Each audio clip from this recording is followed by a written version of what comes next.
அஸ்ஸலாமு அலைக்கும். அன்பார்ந்த அனைத்து உறவுகளுக்கும் இனிய காலை வணக்கம். உங்கள் மீது சாந்தியும் சமாதானமும் உண்டாகட்டும். இன்றைய காலை பொழுது உங்கள் அனைவருக்கும் இனிய பொழுதாக அமைய எல்லாம் வல்ல இறைவனை பிரார்த்தித்தவனாக இன்றைக்கும் கோயத்துடைய பல முக்கியமான செய்திகளை பற்றி தான் பார்க்க போகிறோம். வீடியோவை கடைசி வரைக்கும் பாருங்க. தெரியாத நண்பர்களுக்கும் மறக்காம ஷேர் பண்ணுங்க. வீடியோ பிடிச்சிருந்தா ஒரு லைக் பண்ணுங்க, சப்ஸ்கிரைப் பண்ணுங்க, தொடர்ந்தும் சப்போர்ட் பண்ணுங்க. சர்ஃபான் BA vlog, சர்ஃபான் vlog BA2 இரண்டு சேனலும் தற்போது செயலில் இல்லை. மூன்றாவது சேனலான சர்ஃபான் ஆல்வேஸ் வித் யூ அப்படின்ற சேனலில் தான் இப்போ நீங்கள் இந்த செய்தியை பார்த்துக்கிட்டு இருக்கிறீங்க. இந்த சேனலை நிறைய பேர் சப்ஸ்கிரைப் பண்ணாமல் தான் பார்க்குறீங்க. தயவுசெய்து சப்ஸ்கிரைப் பண்ணிட்டு பாருங்கள். இது இனிமேல் இதில் இருந்து தான் செய்தி வரும். குவைத்துடைய டினார் மதிப்பு அவ்வளோதான் பார்த்தலாம். இலங்கைக்கான ரூபாயில் ஒரு தினாரின் மதிப்பு 938 ரூபாய் 86 உள்ளது. இந்தியாவின் ரூபாயில் ஒரு தினாரின் மதிப்பு 274 ரூபாய் 65 உள்ளது. இது அல்முல்லா எக்ஸ்சேஞ்சுடைய அப்ளிகேஷன் ஆன்லைன் ரேட் ஆகும். கூகுள் ரேட்டை பார்த்தலாம். இலங்கைக்கு ஒரு தினாரின் மதிப்பு 944 ரூபாய் 89 உள்ளது. இந்தியாவின் ரூபாயில் ஒரு தினாரின் மதிப்பு 275 ரூபாய் 55 உள்ளது. அமான் எக்ஸ்சேஞ்ச் ரேட்டை பார்த்தலாம். இந்தியாவுக்கு 277 ரூபாய் வழங்குறாங்க 20,000 ரூபாய்க்கு உட்பட்ட பரிவர்த்தனைகளுக்கு. அதே போல் 1,00,000 ரூபாய்க்கு உட்பட்ட பரிவர்த்தனைகளுக்கு 275 ரூபாய் வரைக்கும் வழங்குறாங்க. அதே போல் இலங்கைக்கு 30,000 ரூபாய், அதாவது 30 தினாருக்கு உட்பட்ட பரிவர்த்தனைகளுக்கு 970 ரூபாய் வழங்குறாங்க. அடுத்ததா சஜில் எக்ஸ்சேஞ்ச் ரேட்டை பார்த்தலாம். இந்தியாவுக்கு சஜில் எக்ஸ்சேஞ்ச் பார்த்தீங்கன்னா 276 ரூபாய் 40 வழங்குறாங்க. அதே போல இலங்கைக்கு 30,000 ரூபாய்க்கு உட்பட்ட பரிவர்த்தனைகளுக்கு 972 ரூபாய் 25%, 50,000 ரூபாய், அதாவது 50 தினாருக்கு உட்பட்ட பரிவர்த்தனைகளுக்கு 961 ரூபாய் 40%, 1,00,000 ரூபாய், அதாவது 100 தினாருக்கு உட்பட்ட பரிவர்த்தனைகளுக்கு 953 ரூபாய் 7% வழங்குறாங்க. சஜில் எக்ஸ்சேஞ்சுடைய மேலதிக தகவல்களை நீங்கள் தெரிந்து கொள்ள 97 23 54 61 என்ற வாட்ஸ்அப் இலக்கம் ஊடாக தொடர்பு கொண்டு மேலதிக தகவல்கள் மற்றும் ரேட்டையும் அன்றாடம் தெரிந்து கொள்ளலாம். அதே போல் KBE எக்ஸ்சேஞ்ச் 275 ரூபாய் 40% வழங்குறாங்க. இந்தியாவுக்கு இலங்கைக்கு 958 ரூபாய் 40% வழங்குறாங்க 100 தினாருக்கு உட்பட்ட பரிவர்த்தனைகளுக்கு. அதே போல் 100 தினாருக்கு மேற்பட்ட 200 300 400 500 தினார் இது போன்ற தினார்களை நீங்கள் இலங்கைக்கு அனுப்பணுமா இருந்தால் UAE எக்ஸ்சேஞ்சை சூஸ் பண்ணுங்கள். மற்ற எக்ஸ்சேஞ்சுகளில் 938 ரூபா வரைக்கும் தான் வழங்குறாங்க 500 தினார் அனுப்பணுமா இருந்தால். அதே நீங்கள் UAEயில் அனுப்புறதா இருந்தால் உங்களுக்கு 948 ரூபாயிலேருந்து 950 ரூபாய் வரைக்கும் வழங்குறாங்க. ஆனால் இதில் இருக்கிற ஒரே ஒரு பிரச்சனை, மக்கள் வங்கிக்கு மட்டும் உங்களுக்கு இந்த ரேட் கிடைக்காது. மக்கள் வங்கி அல்லாது BOC, Sampath bank, HNB, commercial இந்த மாதிரி மற்ற அனைத்து வங்கிகளுக்கும் உங்களுக்கு இந்த மேலதிக ரேட் கிடைக்கும். அதிக பணம் அனுப்பணும்னா UAE எக்ஸ்சேஞ்சையும் ட்ரை பண்ணுங்கள். குவைத்துடைய பல எக்ஸ்சேஞ்சுகளையும் அக்கௌண்ட் நம்பரை மறைச்சிடுறாங்க. இதை பற்றியும் உங்களுக்கு தொடர்ந்துமே தெரியாது. நீங்கள் ஏதாவது ஒரு புதிய எக்ஸ்சேஞ்சுக்கு பழைய பற்றுச்சீட்டோட போகிறீங்களா இருந்தால் நிச்சயமாக அதில் அக்கௌண்ட் நம்பர் இருக்கா அப்படின்றத செக் பண்ணிக்கோங்க. அப்படி இல்லாத பட்சத்தில் எழுதிட்டு போனாலும் பிழை இல்லாத அக்கௌண்ட் நம்பர் எழுதிட்டு போங்க. ஏதாவது ஒரு நம்பர் பிழைத்தாலும் கூட உங்களுடைய பணம் நாட்டுக்கு போய் சேராது. அந்த பணம் திரும்ப பெறணுமா இருந்தால் ரொம்ப நாட்களாகும், மறுபடியும் கட்டணம் செலுத்த வரும். அதே போல் எக்ஸ்சேஞ்சுகளில் பணம் அனுப்பி முடிச்சிட்டிங்கன்னா தயவு செய்து பற்றுச்சீட்டை செக் பண்ணி பாருங்கள். எல்லா டீட்டெயில்ஸும் சரியாக இன்க்ளூட் ஆகியிருக்கான்னு. அதே போல் தான் அவங்க சொன்ன ரேட்டு, அந்த ரேட்டு எத்தனை தினாருக்கு வருது அது எல்லாமே சரியாக இருக்கான்றதையும் செக் பண்ணிக்கோங்க. யுனைடெட் கல்ஃப் எக்ஸ்சேஞ்ச் கார்பரேஷன் இந்தியாவுக்கு பணம் அனுப்ப 750 ஃபில்ஸும் இலங்கை பணம் அனுப்ப 1 தினாரும் கட்டணமாக விடுறாங்க. அல்சாமில் எக்ஸ்சேஞ்ச் கார்பரேஷன் 1 தினார் மட்டுமே கட்டணமாக விடுறாங்க. UJ எக்ஸ்சேஞ்ச் கார்பரேஷன் 1 தினார் மட்டுமே கட்டணமாக விடுறாங்க. குவைட் ஏஷியன் இன்டர்நேஷனல் எக்ஸ்சேஞ்ச் 750 ஃபில்ஸ் மற்றும் 1 தினார் போன்ற கட்டணங்களும் விடுறாங்க. குவைத்தில் அல்நாதா, ARY, அமான் எக்ஸ்சேஞ்ச், UJ, அல்சாமில், அன்சாரி exchange, Lulu exchange, Joyalukkas, KBE, UAE, Oman exchange, Bahrain exchange, BEC, Wall Street exchange, சஜில் exchange, Malik exchange, international exchange, அல் ஷபா எக்ஸ்சேஞ்ச் இது போன்ற இன்னும் பல எக்ஸ்சேஞ்சுகள் இருக்குது. குறிப்பாக ஒவ்வொரு எக்ஸ்சேஞ்சுகளையும் ஒவ்வொரு விதமான கட்டணங்கள் அறுபடுறாங்க. நேற்றைய தினம் பார்த்தீங்கன்னா குவைட் சிட்டியில் ARY எக்ஸ்சேஞ்சில் 750 ஃபில்ஸ் மட்டுமே கட்டணமாக அறுபட்டுருந்தாங்க. அதே போல் இந்தியாவுக்கு 277 ரூபாய் 25%, அதே போல் இலங்கைக்கு 965 ரூபாய் 50% வரைக்கும் வழங்கியிருக்கிறாங்க. ARY எக்ஸ்சேஞ்ச், சஜில் எக்ஸ்சேஞ்ச், மலிக் எக்ஸ்சேஞ்ச், அல்சாமில் எக்ஸ்சேஞ்ச், இது போன்ற பல எக்ஸ்சேஞ்சுகள்லையுமே 1 தினார் தான் கட்டணமாக அனுப்புகிறாங்க. அதே போல் அல் முல்லா, அல் முசைன் இது போன்ற எக்ஸ்சேஞ்சுகளும் உங்களுக்கு வாட்ஸ்அப்பில் ரேட் அனுப்புகிறாங்களா இருந்தால் அது எத்தனை தினாருக்குன்றதை பார்த்துக்கோங்க. ஏன்னா லிமிட்டட் ரேட் தான் அவங்க அனுப்புறது. அது ஒரு 20 தினாரோ 30 தினாருக்குள்ளே அனுப்பினா மட்டும்தான் அந்த ரேட் கிடைக்கும். அதுக்கு மேலே அனுப்பும்போது அவங்க சொன்ன அதே ரேட் கிடைக்காது. அதையும் செக் பண்ணிக்கோங்க. கஷ்டப்பட்டு சம்பாதிக்கிற உங்களுடைய பணத்தை நல்ல எக்ஸ்சேஞ்சுகள் மூலம் அனுப்புங்க. அதே மாதிரி பணிப்பெண்களுக்கும் இந்த வாய்ப்பை பெற்றுக் கொடுங்க ஓட்டுநர்களே. குவைத்துடைய தங்க விலையை பார்த்துடலாம். 1 கிராம் 18 கேரட் தங்கத்தின் விலை 19 தினார் 805 ஃபில்ஸ். 1 கிராம் 21 கேரட் தங்கத்தின் விலை 23 தினார் 105 ஃபில்ஸ். 1 கிராம் 22 கேரட் தங்கத்தின் விலை 24 தினார் 214 ஃபில்ஸ். 1 கிராம் 24 கேரட் தூய தங்கத்தின் விலை 26 தினார் 406 ஃபில்ஸ். குவைத்துடைய தங்க விலை மறுபடியும் அதிகரித்த நிலையிலே தான் இருக்குது. நாட்டோட விலை என்ன அப்படின்றத நீங்கள் கம்பேர் பண்ணி பாருங்கள். முதலாவது நாட்டில் விலை கூட இருக்குதா இல்லை இங்கே விலை கூட இருக்குதா அப்படின்னு பார்த்துட்டு இங்கே விலை கம்மியாக இருந்தால் வாங்குங்க. சொந்த நாட்டுக்குள்ளேயே குழப்பம் ஆரம்பமாகியது. இதோ சிரியாவில் பதற்ற நிலை. தற்போது அனைத்து நாடுகளும் கைகோர்க்கும் நிலை. சொந்த நாட்டுக்குள்ளேயே யுத்தம் ஆரம்பமாகும் சூழல். ஒரு பக்கம் சவுதி அரேபியா ஜோர்ஜியானாவை ரோல் மாடல் ஆக்கிடுவாங்க போல இருக்குது. 2 உயிர்கள் பரிதாபமாக பலியாகின விபத்தில். அதே போல பாலைவன பகுதிகளில் உயிரை கொல்லும் அபாயம், ஆபத்து, பேராபத்து வருகிறது. ஓட்டுநர்களே ரொம்ப கவனம். இடையில சொருகினீங்கன்னா ஆன்லைன் மூலமே ஃபைனில் சொருகிடுவாங்க உள்துறை அமைச்சகம். ரொம்ப கவனம். பார்க்கலாம் அனைத்து தகவல்களை. முதலாவது தகவல், இந்த பேராபத்து என்னென்னு பார்த்தீங்கன்னா, பாலைவன பகுதிகளில் இப்போ பாம்புகளுடைய புழக்கம் அதிகமாக இருக்குது. நல்ல பாம்பு, அதே மாதிரி மணலில் இருக்கக்கூடிய அந்த புடையன் பாம்பு அப்படின்னு சொல்லுவாங்க, விரியன் பாம்பு, இந்த மாதிரி ஒரு சில பாம்புகளுடைய புழக்கம் அதிகமாக இருக்குது. ஏன்னா குளிர் இருக்கிறதால இனிமேல் சூட்டை தேடி கூடாரங்கள், இந்த எங்கெங்கே ஏதாவது பொருட்கள் அடிக்க இருக்குதோ அங்கே தான் இவங்க வந்து தஞ்சம் புகுருவாங்க. தயவு செய்து ரொம்ப கவனமாக இருங்க.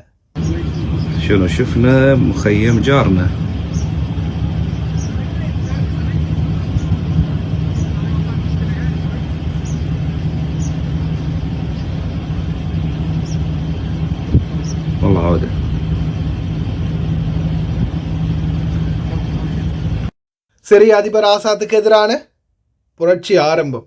ஏற்கனவே இஸ்ரேல் சிரியா யுத்தம் தயாராக இருந்த நிலையில் தற்போது துருக்கியுடைய எர்தகன், அதே மாதிரி காமினி அவர்கள், ஈரான் எல்லாமே ஒன்று சேருது. ஏன்னா இப்போ கிளர்ச்சியாளர்கள் நாட்டின் பல பகுதிகளையுமே வந்து கைப்பற்றிக்கிட்டு வராங்க. இந்த மாதிரி சூழலில் சிரியா தற்போது தங்களுடைய இராணுவத்தை இன்னும் பலப்படுத்தி இருக்கிறாங்க. அதே மாதிரி ஈரான், துருக்கி, அதே போல் ஈராக் போன்ற நாடுகளுடைய இராணுவ ஒத்துழைப்புடன் கிளர்ச்சியாளர்களுக்கு எதிரான யுத்தத்தை ஆரம்பிக்க போகிறாங்க. இந்த சூழல் மிகவும் மோசமான ஒரு சூழலாக மாறப்போகுது அரபு நாடுகளுக்குள்ள. அதே போல தான் தற்போதைய சூழலில் கிளர்ச்சியாளர்கள் பல பகுதிகளையும் வந்து தொடர்ந்து கைப்பற்றி கொண்டே வராங்க. இப்படியே இவங்க இந்த கைப்பற்றி கொண்டு வரக்கூடிய பகுதி, இந்த காட்சிகளை பார்க்கும்போது ஆப்கானில் நடந்த மாதிரி கடைசியில் தாலிபான்கள், இப்போதைக்கு பார்த்திங்கன்னா அல்-qaeda தான் இது செய்கிறதா தெரிவிக்கிறாங்க. அதே மாதிரி ஆப்கானில் தாலிபான்கள் எப்படி கைப்பற்றினாங்களோ அதே மாதிரி கைப்பற்றுவாங்க. இப்பயும் அப்படி தான் நடக்குது இந்த காட்சிகள். اوكي بدور على اليوتيوب طريقة تشغيل طيارة المروحية ما عم نعرف مشكلة.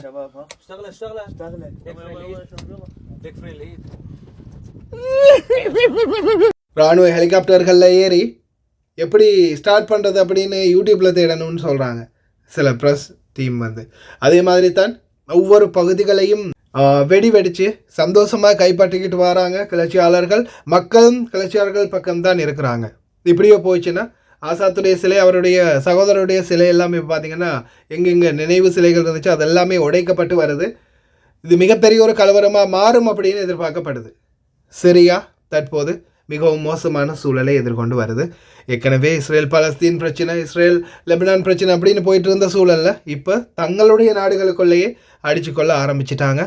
அரபு நாடுகளுடைய நிலை, இந்த மிடில் ஈஸ்டுடைய பிரச்சனைகள் எப்போ தான் ஓய்வுக்கு வரும் அப்படின்னு தெரியலை. அல்லாஹ் ஆலம், பிரார்த்தனை பண்ணிக்கோங்க.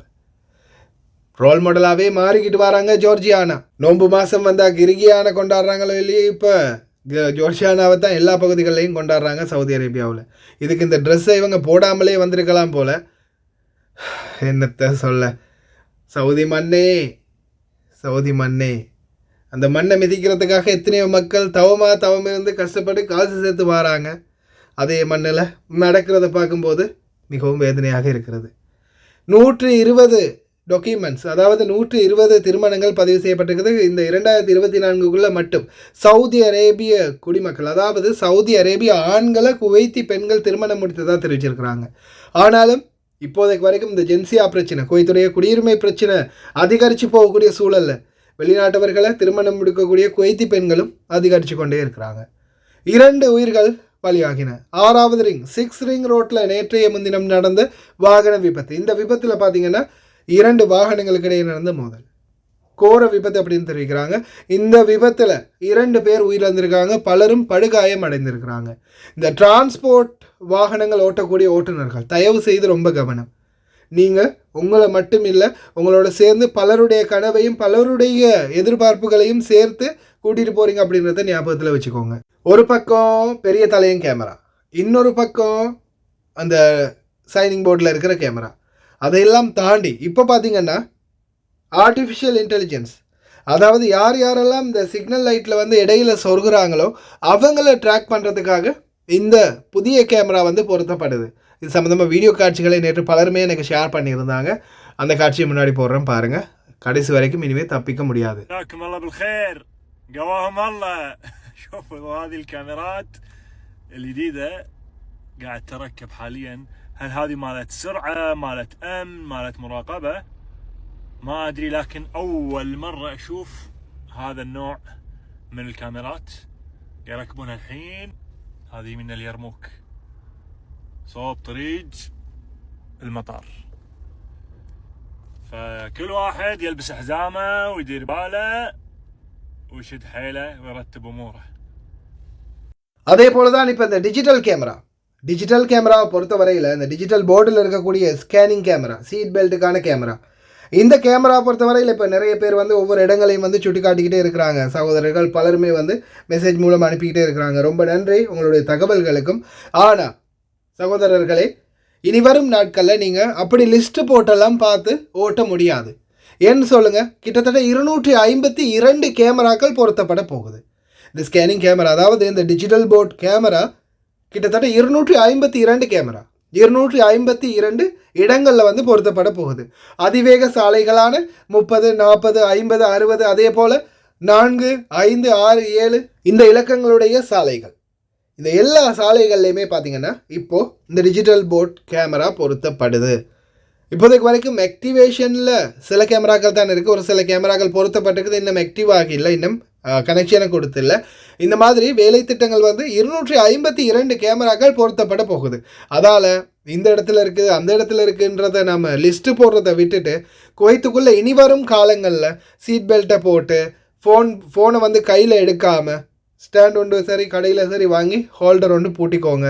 அதே போல் உணவு அருந்துறது, இல்லை பானங்கள் அருந்துறது, உணவு சாப்பிட்றது, வண்டியில் போகும்போது புகைப்பிடிக்கிறது, இது எல்லாத்தையும் முடிந்த வரைக்கும் இனி தவிர்த்துக்கோங்க.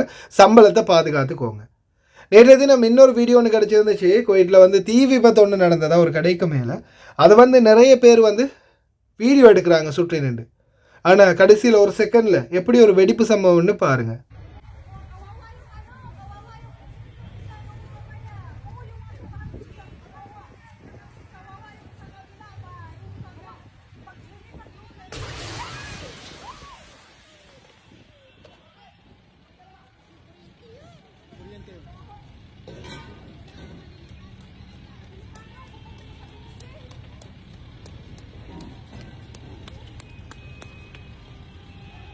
ஒரு செகண்டில் வெடித்ததோடு எல்லாரும் பதறி அடித்து ஓடுறாங்க.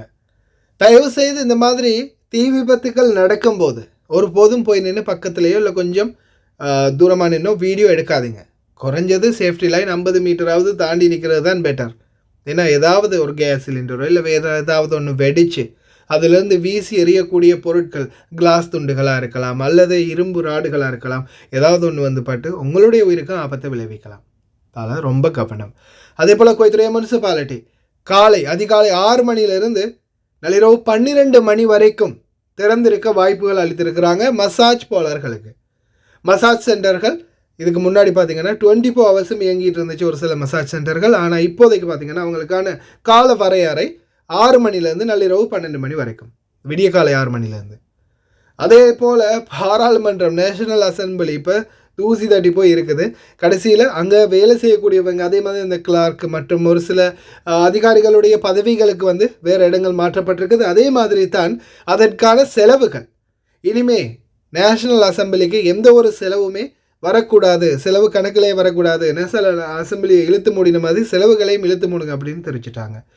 அதே மாதிரி தற்போதைய சூழலில் அமைச்சர், அதாவது மினிஸ்ட்ரி ஆஃப் இன்ஃபர்மேஷன் மினிஸ்டர் அப்துல் ரஹ்மான் பதா அல் முத்தைரி பல இடங்கள்லையும் தொடர்ந்துமே பார்வையிட்டு வருகின்றார். அதே போல் சில விழாக்கள்லையும் வந்து கலந்து கொள்கிறாரு. இப்போ உங்களுக்கே தெரியும், குவைத்தில் பலருக்குமே குடியுரிமைகள் வந்து பறிக்கப்பட்டு வருது. அந்த மாதிரி சூழலில் பெதூன்கள் நிறைய பேர் வந்து மிகவும் அசௌகரியத்திலையும் அச்சத்திலையும் இருக்கிறாங்க. யார் யாருக்கு எப்போ குடியுரிமை பறிப்போகும்னு தெரியாத சூழலில் இருக்கிறாங்க. இப்போதைக்கு வரைக்கும் எனக்கும் எத்தனையோ மெசேஜ் வந்து மெசேஞ்சரில் வந்து இருந்துச்சு. அவங்களுடைய மாமாக்கும் குடியுரிமை பறி போயிடுச்சாம், இல்லை அதே மாதிரி அவங்களுடைய மாமாவும் வந்து வெளிநாட்டு பெண் தான், அவங்க வந்து இந்த நாட்டை வர கல்யாணம் முடிச்சிருக்காங்க, சிலருக்கு வந்து டைவர்ஸ் ஆகிருக்கு, சிலவர்களுடைய கணவர்கள் இறந்துட்டாங்க.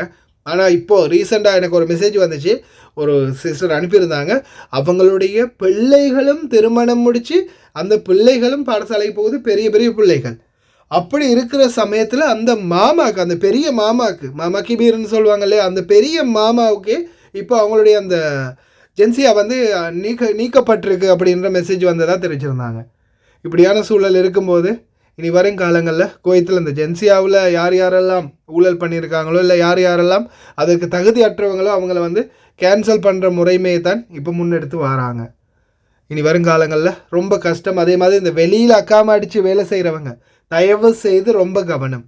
இனி வரும் காலங்களெல்லாம் நீங்கள் வெளியில் வேலை செய்கிறதே ஆபத்து தான். அதே மாதிரி அக்காம அடித்து வேலை செய்யும்போது ஒரு வேளை உங்களுடைய கஃபீலுக்கு எல்லாமே கேன்சல் ஆகிடுச்சுன்னா அதுக்கு பிறகு அவங்களால எதுவுமே பண்ண முடியாது. ரிலீஸ் தரத்துக்கோ அல்லது உங்களை இந்த நாட்டில் இருந்து வேறொரு நபருக்கு மாற்றுறதுக்கோ அல்லது உங்களுக்கு வந்து அக்காமா புதுப்பிக்கிறதுக்கோ எதுவுமே முடியாது என்பதை ஞாபகத்தில் வச்சுக்கோங்க.